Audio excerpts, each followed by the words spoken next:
3 key lessons that can be learned from Satyajit Ray's films.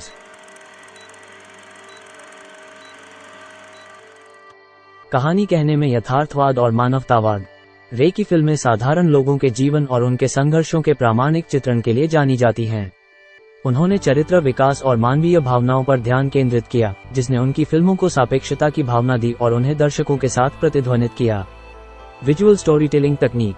Satyajit रे एक अद्वितीय और इमर्सिव सिनेमाई अनुभव बनाने के लिए प्राकृतिक प्रकाश व्यवस्था, फ्रेमिंग और रचना जैसी दृश्य कहानी कहने की तकनीकों का उपयोग करने में माहिर थे। उन्होंने इन तकनीकों का उपयोग जटिल भावनाओं और विषयों को व्यक्त करने और दर्शकों और स्क्रीन पर पात्रों के बीच अंतरंगता की भावना पैदा करने के लिए किया। कलात्मक अखंडता और सामाजिक चेतना।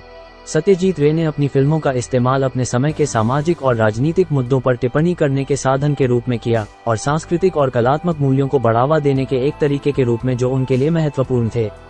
वह कलात्मक अखंडता के लिए प्रतिबद्ध थे और सकारात्मक सामाजिक परिवर्तन बनाने के लिए अपने काम का उपयोग करने में विश्वास करते थे।